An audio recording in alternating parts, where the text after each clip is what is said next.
continuelle dans notre corps.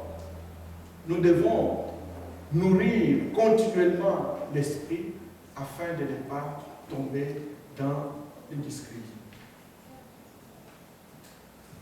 Prenons garde, frères et sœurs, faisons attention. Le Seigneur nous a dit, il va revenir. Jésus revient. Ce n'est pas un refrain en l'air. C'est une parole certaine et digne d'être reçue. Comme les Écritures disent, Jésus va revenir. Mais il ne reviendra pas pour sauver, il va revenir pour chercher ceux et celles qui l'attendent. Ceux et celles qui auront vécu pour lui. Ceux qui n'auront pas vécu pour eux-mêmes. Ceux qui auraient renoncé à l'impiété pour vivre d'une manière pieuse selon Dieu, d'une manière sage, d'une manière juste.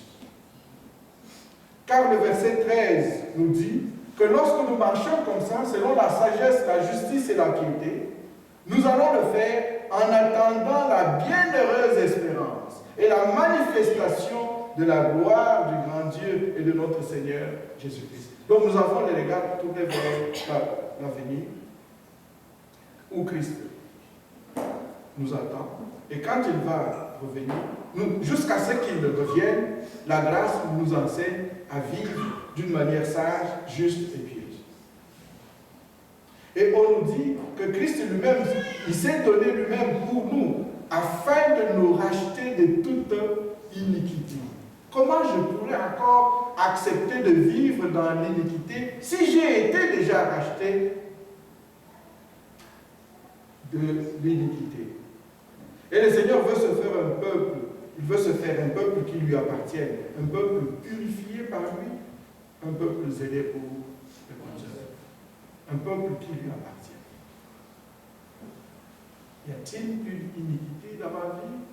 Est-ce que je me donne à l'iniquité? Ne nous y trompons pas, frères et sœurs.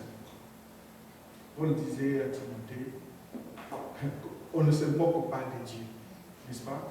Et encore aux Corinthiens, il va dire, on ne se moque pas de Dieu. Ce qu'un homme aura semé, il le mérite aussi. Ce sont des avertissements, frères et sœurs. Nous sommes avertis, je suis averti. Là où je vois que c'est difficile pour moi de vivre, n'a-t-il pas dit, venez à moi, vous tous qui êtes fatigués, chargés. C'est le moment plus que jamais que je vienne, Seigneur, je n'y arrive pas, aide-moi. Et ça montre notre soumission à lui. Il a dit qu'il ne nous délaissera jamais.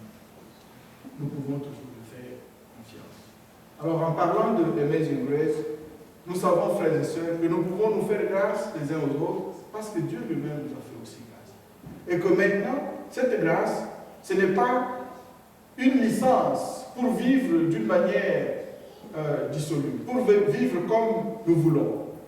Mais c'est plutôt une force que Dieu nous donne pour renoncer à nous-mêmes et vivre de manière conséquente pour plaire à Dieu à tout point de vue. Puisque le Seigneur, c'est le cas de le dire, puisse-t-il encore nous faire grâce, afin que nous vivions dans la grâce.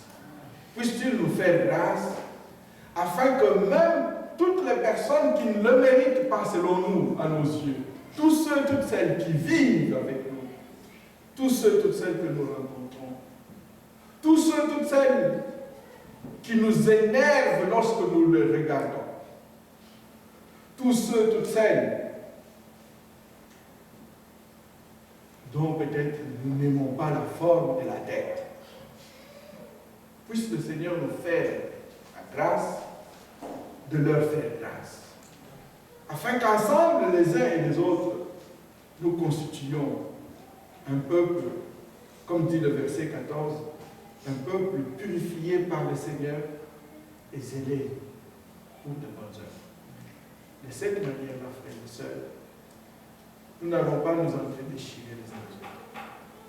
Nous n'allons pas nous faire mal les uns les autres. Les familles seront unies, les enfants seront attachés à leurs parents, les parents seront attachés au Seigneur, et ensemble, nous constituerons des communautés solides si nous comprenons ce que c'est que la grâce de Dieu. Levons-nous et prions.